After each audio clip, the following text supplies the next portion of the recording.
trying our new setup here at Escape Dystopia. Let me check out how we check with our production assistant real quick to make sure everything's working right.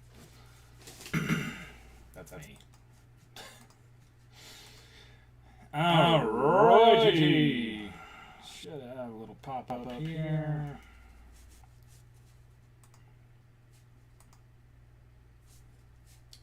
I am in fact live. There we go.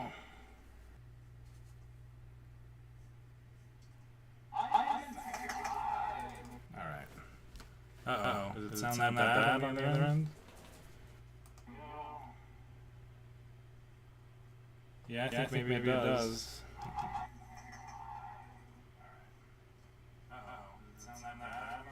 It does. Alright, let's see what we can do to fix this. How about if we get rid of that? Does that work better?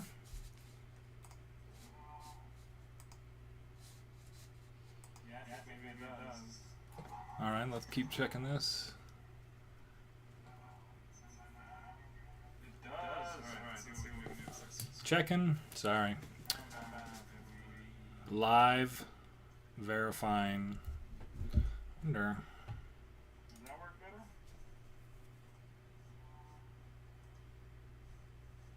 I think we're good now. All right.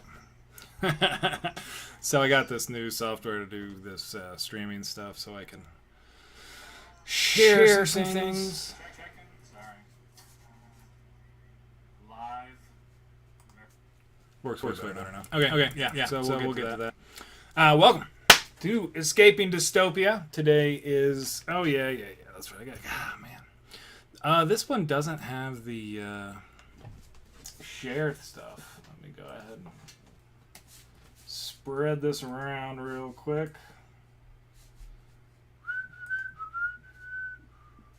I have... Usually I need to definitely work on getting this set up a little better. It's not like I'm in a big hurry here, and if you're here watching the show, I don't even think I can see it now. Nope. So that's fine. This is a little vanity project of mine called Escaping Dystopia, a guide to avoiding the American apocalypse. This is where I talk about lots of stuff. I've been talking about this for years and years now. Writing about this stuff for years and years. I want to make sure that we got a couple things working right. Let's go ahead and show going now. Alright. Maybe. Is that paste? Boom. Alright. I'll call that good enough. Alright. We'll see. I've got whatever. Oh yeah, we can do it on the other place. I don't think I'm actually even logged into the Facebook on this computer. Nope. Whatever. Alright. That's where I did the show for years and years. I've got a bunch of my followers on Facebook, and I decided to stop doing it there. And now I've got a bunch of new software. Welcome to Escaping Dystopia. Today is June 12th, 2022. Episode 119, Both Sides Theory. We'll be talking about one of what I consider to be the most pernicious policies or ideas, concepts in American politics. Pernicious, by the way, if you don't know, don't look it up real quick just so I can read you. Pernicious. Watch this. Boom. Oh, so fun. I get to do this now. Pernicious, having a harmful effect. Especially in a gradual or subtle way. This is the thing about both sides theory that you really need to understand. My major issue with it is that it, in a subtle and gradual way, it just erodes any kind of confidence or belief in the system. So what is both sides theory, real quick? And we'll get to this here in a little bit when we talk about some more. Both sides theory is basically anybody who looks at American politics and says, oh, well, both sides are the same. It's like, oh, both sides. They just, oh, you know. Generally, both sides theory literally includes the words both sides. It will be used in a lot of different contexts and a lot of different ways. We're going to talk about this. We're going to pull apart both sides of both sides theory tonight when we talk to it and understand where it comes from, why this cynicism kind of seeps into the system, and how to avoid it, and just kind of deal with it. But before we get to that, one of our recurring themes on the show here is to talk about Spaceship Earth theory, and it's one of the... I'll have a whole show about it. I've been working with my... whipped out the VR stuff recently again. I've been working on some 3D painting stuff so I can explain a little bit more about the model and how that fits into both sides theory. Or excuse me. Spaceship Earth theory. Or Spaceship Earth. Our little philosophical approach to a moral foundation for the human species. So here's one of the things that we ran into this last week. Let me go ahead and tell you how that's coming. So our average atmospheric CO2 levels at Mauna Loa Observatory. Those are a record. So what this is the in the parts per million, or is it million or billion? Anyway, ppm parts per million. In the air, how many of these parts are made of carbon dioxide, CO2, right? Which is carbon, a nice heavy, thick atom, connected to two oxygen atoms in a very stable way. Carbon dioxide is gas, right? There's all sorts of stuff about it. But one of the main things that it does is it captures heat more than not carbon dioxide. So that's what's happening, right? Our planet's getting warmer. We reached a new record of carbon dioxide. I just keep mentioning this because it's important that we keep noting that this is going on. For 20 years, we've known this is happening, and we haven't been dealing with it. Politically, both sides have not been on the same page on this. And this is one of the foundational, both sides theory is bullshit points, right? And I'll go through a lot of policies. I'm going to talk about a lot of this stuff because understanding that both sides are not anywhere close to the same, but what people have is a great deal of frustration with the system itself. That's the point of this show. And that's what I'm going to be talking about a lot, right? And there's people have so much frustration in American politics because so much of the public is agreed on one thing, and this is absolutely true, but at the same time, that doesn't get done politically. And that also is true, and people don't understand the disconnect. I'm going to explain a lot of it here. One of the problems that we face in this country is literally both sides theory, right? People don't understand how difficult it is to actually get things done and get things accomplished. And why it was made so difficult.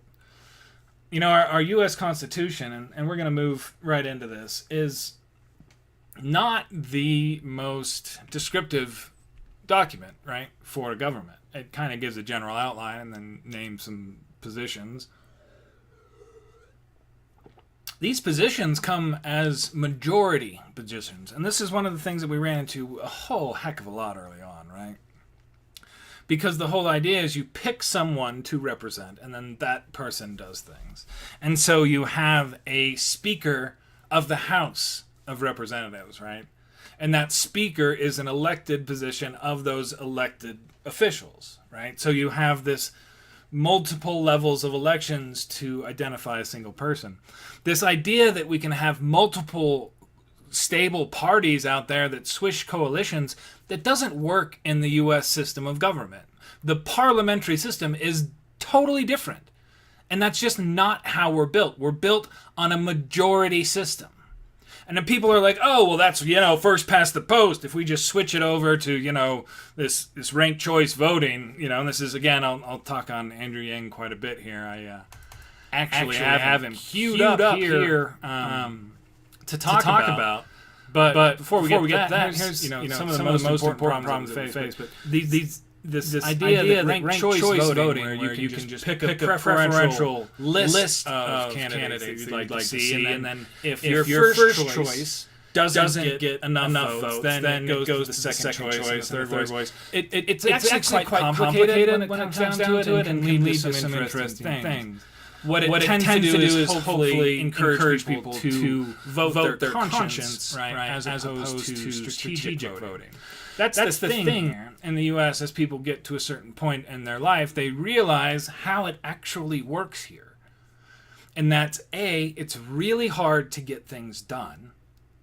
And B, there's absolutely no way something with 5 or 10 or 15 or 20% can ever get anything done in that environment. It's just impossible. The way that our whole system of government is built around majorities and building majorities. And you can just get along and do that. Yes, those are all wonderful ideas and potentials and negotiations and all that. But even when you pick a Speaker of the House and you have a majority leader in the Senate, right? And again, these are things that are named in the Constitution as like things that this is the next person in line given a tragedy, right? These are not positions that switch. It's when we do our transfer of power, these positions get established, and they stay that way until our government shifts again in 2 years. So getting anything done through this, and a big roadblock to this is the U.S. Senate. And I do want to talk about the Senate specifically for a little bit. Folks need to understand here, the U.S. Senate is weird. And here's some of the stuff. I'm going to go back here. This is the 2014 election here. Let me move my face. Here, and you can see, hopefully, I think that's big enough. Ooh, scary. And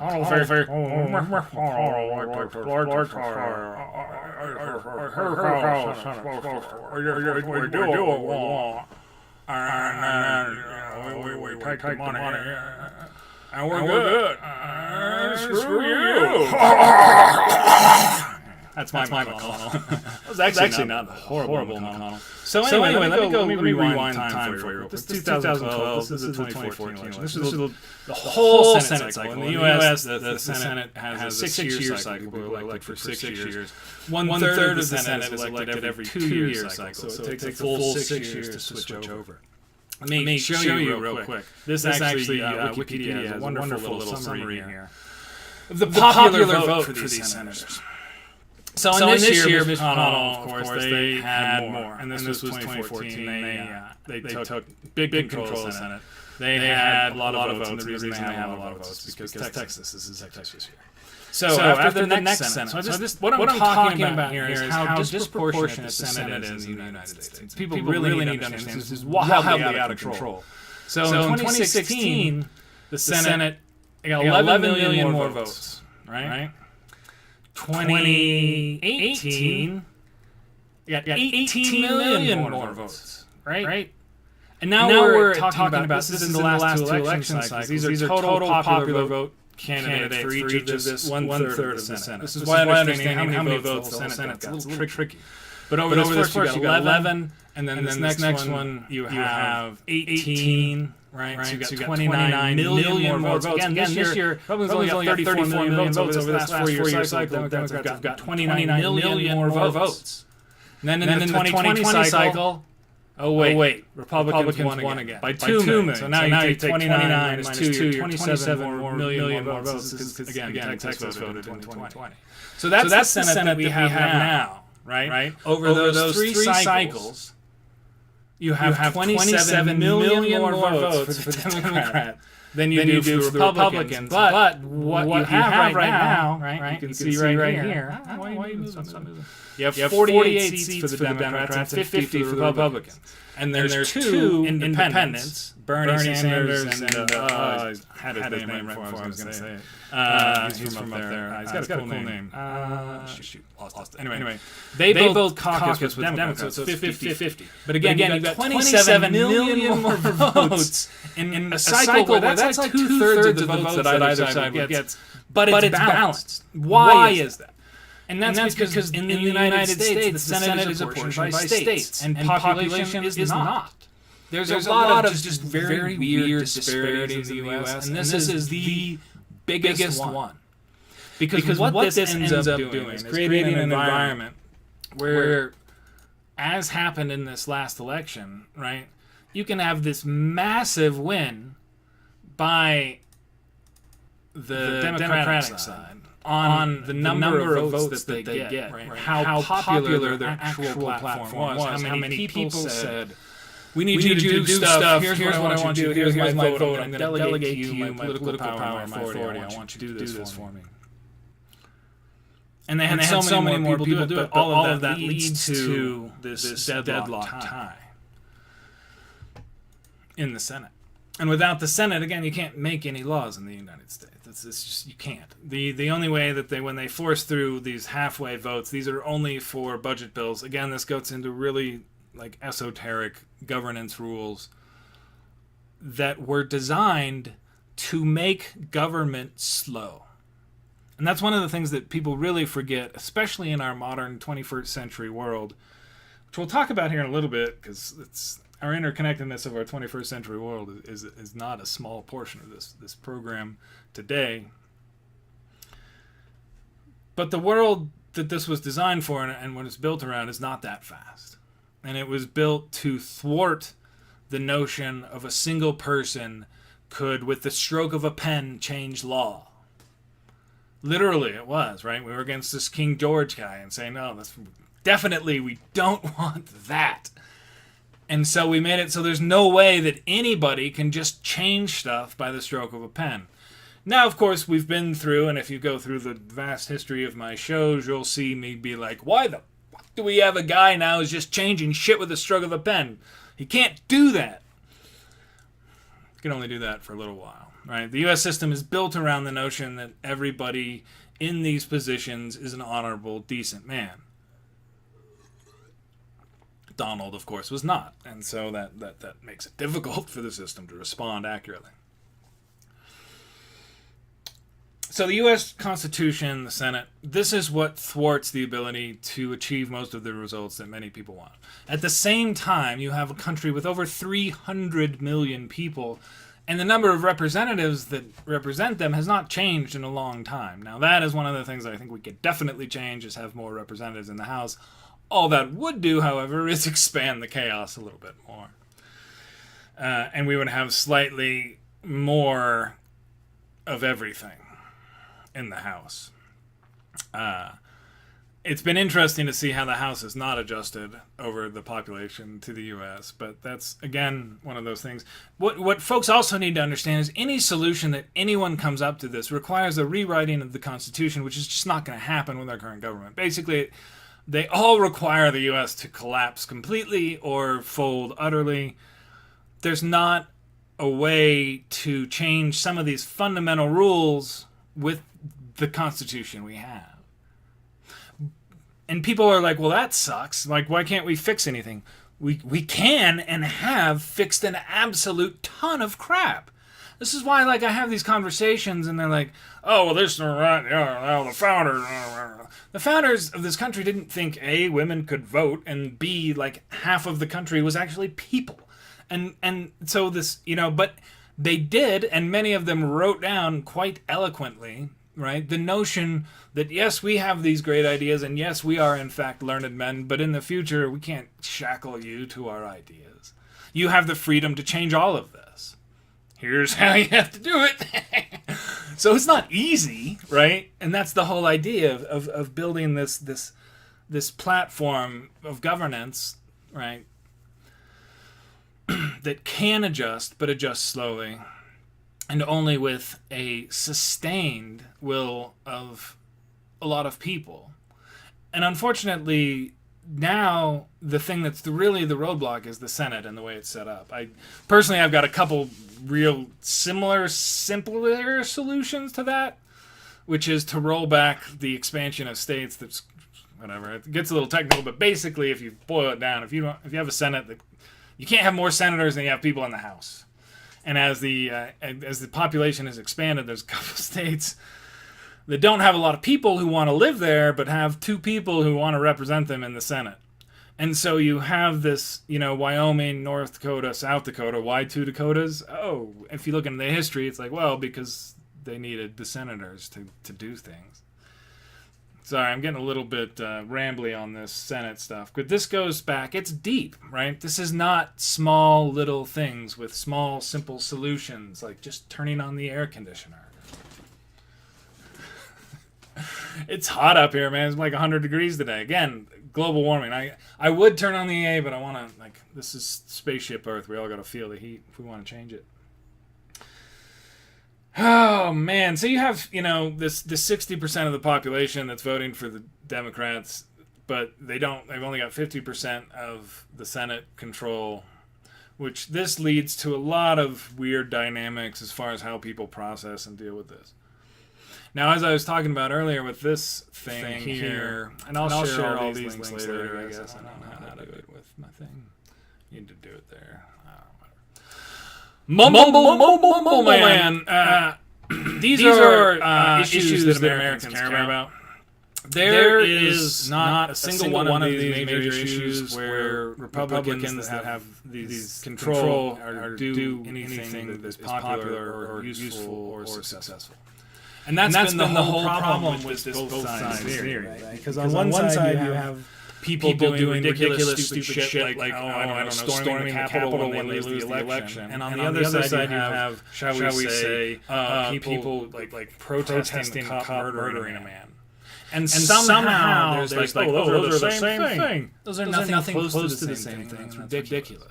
You can set up, and this is one of the difficult things about human language and the concepts. And actually I cover this a lot in the model that I've created for this stuff. And how to understand that while things can be on different sides of the same thing, when you have 200 of one and two of another, yes, technically there are things on both sides.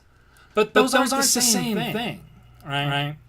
And people always worry about in the U.S. how do you change things, how do you actually affect things. Well, you become part of this, and you have to change it from within.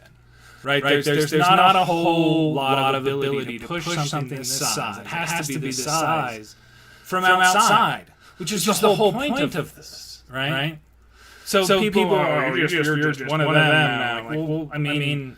Because people, especially one of those sides, are always like, oh, well, those Democrats, they just like, well, those other people, like, what? How can you affect this when everyone else is them? Right?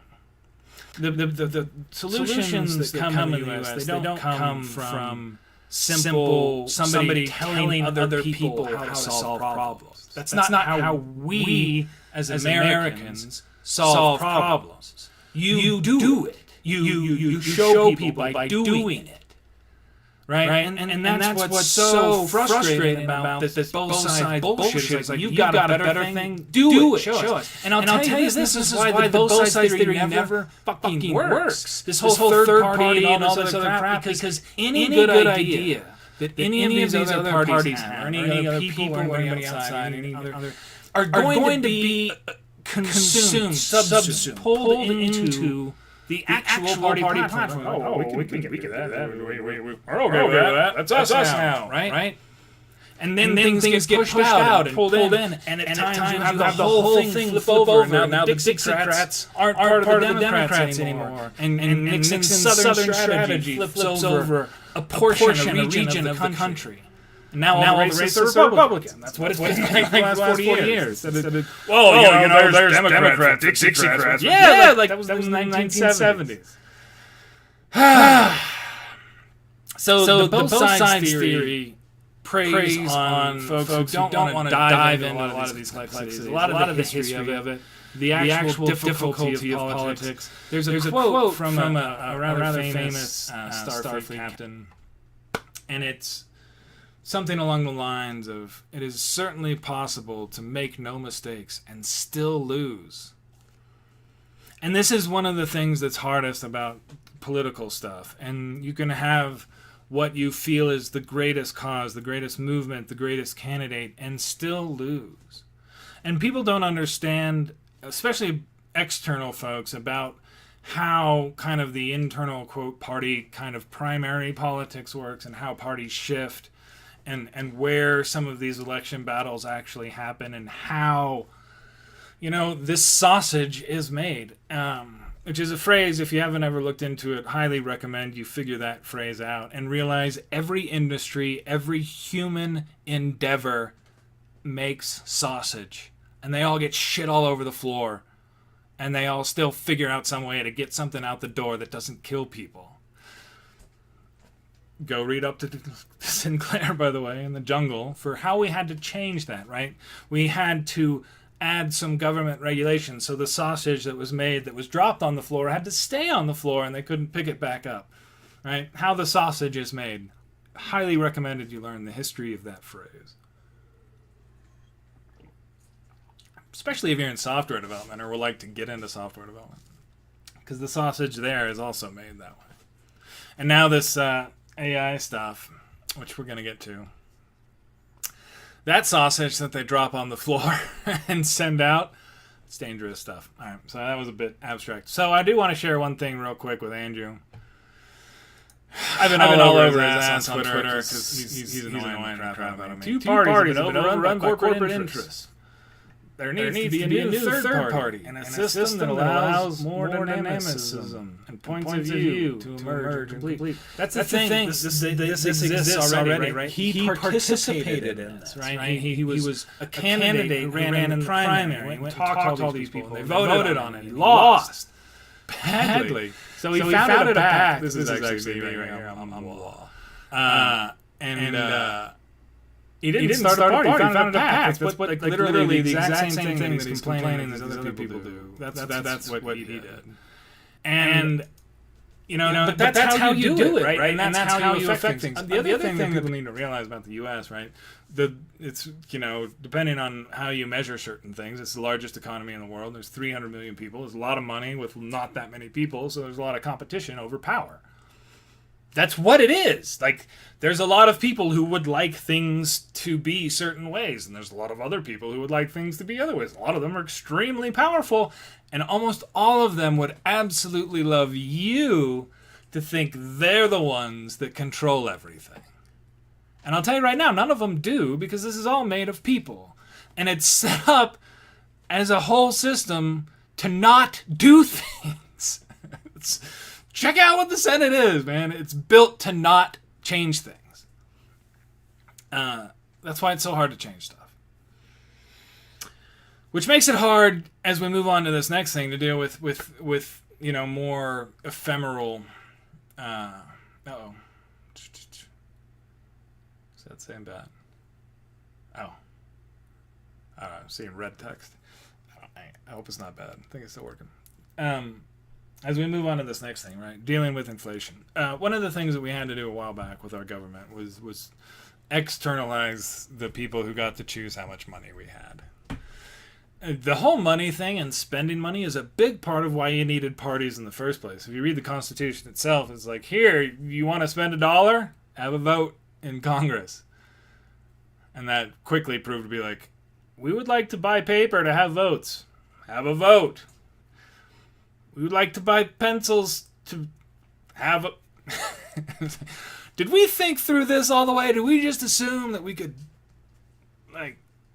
Anyway. Setting up a government is not like a joke. It rarely actually works, and it rarely actually sticks, and it rarely actually sticks around for a couple hundred years.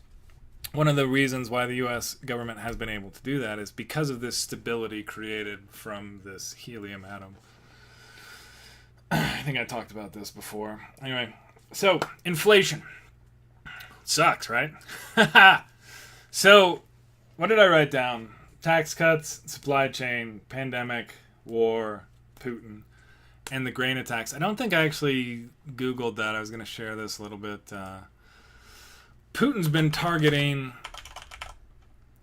grain markets and grain exporters.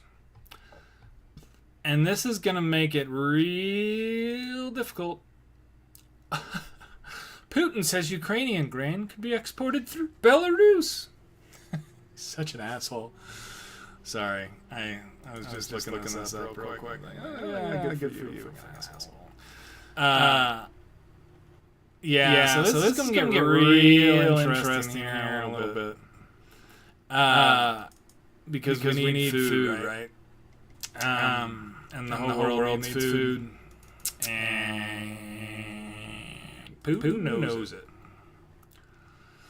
Weaponizing food supplies to blackmail the world. This is part of what's happening with the inflation. This comes back to both sides theory, right?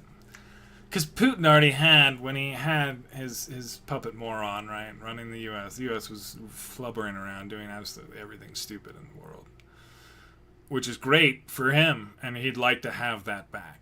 And so we're going to see over this next election cycle, over this next little bit, economic pain in democracies does a way better job of toppling leaders you don't like than it does in autocracies. I don't know if that seems to be my understanding at this point, right? After watching international politics from the internet for a while now, that seems to be more effective in places where people can actually voice their votes. And that's why it's going to be really difficult over the next little while. That's why I'm talking about both sides theory a lot. This is one of the reasons why Republicans only want to talk about inflation. They don't want to talk about their part in causing it. Spending money, and this is what blows me away so much about these discussions about inflation. We had these massive tax cuts in 2017, pushed through by the Republicans, again with no Democratic votes, mostly targeted towards, it was big corporate tax cut, right? And also towards the high end. It was weighted towards, it's going to continue to accelerate over the next few years, I believe, until 2027, right? So we're halfway through it. Now it actually starts to accelerate, because it wasn't indexed. I swear to God. I think that one of the ways that they got it through and tricked it through, so on these budget bills, you only need a majority for. You can only do like certain 10% of the budget, which is like 15 trillion. So these only the effect of these bills can only be 1.5 trillion. I'm very shortcutting and just estimating a lot of this stuff, but I can look it all up for you if you want to. But anyway, so they passed this bill, and they got the CBO to score it in a way that it was only 1.6 trillion dollars. But it's so weighted toward the end, and one of the ways that they weighted it towards the end was not indexing tax brackets for inflation. Right. So everybody's going to be jacking up to the new tax brackets over here in the next few years because of this Republican tax bill, which they of course will blame on Democrats, but that's standard policy. Also, deficit-funded tax cuts, and this is a term that I've started to use because anytime we're running a deficit and they pass tax cuts, those are deficit-funded tax cuts. You're borrowing more money, right? When you're running a deficit, right? And for those who don't know, we're using the government terms here, right? So you have a government fiscal year. You have a certain amount of revenue. You have a certain amount of expenses. The difference for those, if you have less revenue, higher expenses, that's a deficit. You have more revenue, less expenses, that's a surplus, right? We've been running a deficit forever. A couple of years in my life have we had a surplus. And Republicans were elected, and it was gone. So we've been running a deficit for a long time. So when we do these deficit-funded tax cuts, that's what we're doing. We're borrowing money to pay for tax cuts. If you look at the spending for the U.S. right now, the single largest line item on there is, again, financing our deficit, our debt. Now, debt is our long-term, over a year, right? You say, oh, we spend this much more than we had. We're going to, And I'm simplifying this a great deal, y'all. But it helps to actually keep it this simple. Because what we need to understand, and this is why it keeps happening and why it will not turn around, is because both sides theory. Because what happens repeatedly over this term is Democrats will come in. They will act fiscally responsible. They will raise some taxes. They will cut some spending. And I can show you this. I know people freak out when I say that. Because they'll say, oh, well, we're not going to do all this military spending. And the Republicans go, we have to spend on the military or we don't. And they're like, well, I thought you guys were against spending. Well, not that spending. Anyway, so Republicans, and this happened 2008 to 2016 with Obama was the perfect example of this because it came in, the economy was destroyed. We raised some taxes, do some stuff, worked this whole time to get it back, right? Deficit goes down every year. Donald takes over. Tax cuts! Deficit starts going, sugar rush high, economy does fine for a couple years, but now we have to pay for it. And that's why we got to pay for it again. And even you know, for the 20 years of the 20th century, right, we did the dumbest shit ever multiple times, and every time it's been Republicans doing it. And so I'm standing here going, how the hell can you look at this and know all these things and in any way conceive of both sides being the same? And I realize most people don't know this shit, Roy. They just don't care, which is fine. It's fine. But it's annoying. And so I did a show about it. You can't just keep spending money you don't have forever. And I mean, people say, well, yeah, that's what Republicans... No, Republicans are the absolute worst about this because they absolutely refuse to raise the taxes on, A, the people who have all the money. Again, 1% of the people in the U.S. have over 50% of all of our assets. And Republicans absolutely refuse to ever raise taxes on them because that's who funds Republicans completely. They're like, oh, the Democrats also take money from rich people. Indeed, rich people also give money to Democrats. And there are, in fact, some poor people who give money to Republicans. But it's not the same on both sides, and it's so frustrating. There's not a single Republican policy that would help any of these folks who are making less than $50,000 a year. By the way, these folks don't pay taxes anymore because that was the handout, right? Oh, God. Anyway, so I'm talking about a lot of esoteric tax policy from 20 years ago that is now showing fruit. And that fruit is runaway inflation as we have to pay for all of this. So there's an AI out there that wants to destroy the world. This is a funny one. That was quite the transition, right? Good job. Now, so my problem here with the both sides theory is that it's foolish. And as you go through social issues, taxes, the environment, kidding me, economic policy, even at now our very democracy itself, there is such a massive gap between the two parties in the United States. The only way anyone can claim this bullshit is A, if they're scamming you, like Andrew is, or B, they just don't know what the fuck they're talking about. And you ask many more specifics, and you'll quickly realize that it's people who mainly just don't know what the fuck they're talking about. But I will say this, if you do want to fight through this and go through it, you can win, right? U.S. politics actually does work. That's the thing. It's just really fucking hard. And a lot harder than most Americans want to work anymore. So there. Suck on that one. Also, term limits are stupid, and watch Mr. Smith Goes to Washington to understand exactly what the dynamic will be if you have a whole bunch of people who never actually understand how the U.S. Constitution actually fucking works, just rotating in and out while the lobbyists eat them alive every 2 terms. Such a dumb idea. Anyway, I wanted to just touch on that because I want to make sure I get that out there because people bring that up and I'm like, nope, it's dumb. And that's the simple reason why, right? People aren't going to be there long enough to actually understand how to get anything done. And it's this sustained effort over time that actually moves these gears long enough to shift the law in the way that people want to. All right, so I don't know if I did a very good job on that.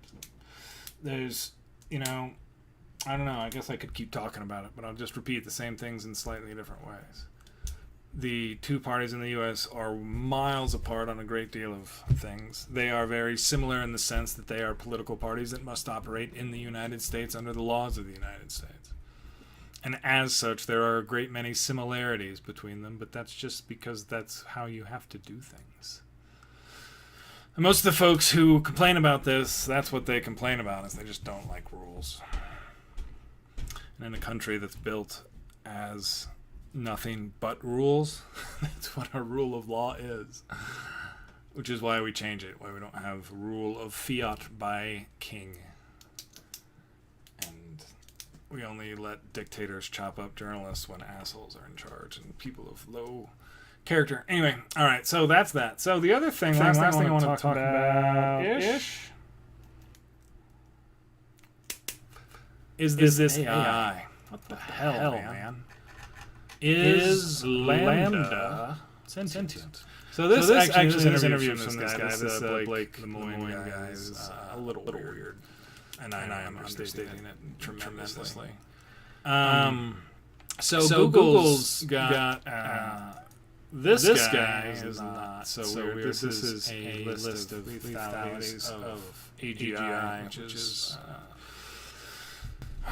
an automated general intelligence AI with basically building some human computer that can think faster and more than us all the time. This interview with this Lambda thing is pretty freaky. I'm not gonna lie. As someone who spends a lot of time with language and understands it, but not on the level. I don't do like AI programming or anything like that. My analysis of cognition is from a much different angle. Much more natural angle of how humans process things, and that side. But what words actually. But the way that it uses words is very interesting to me as well. And I have very little doubt that at this point there are a great many very quite chat-capable AIs dominating certain aspects of social media.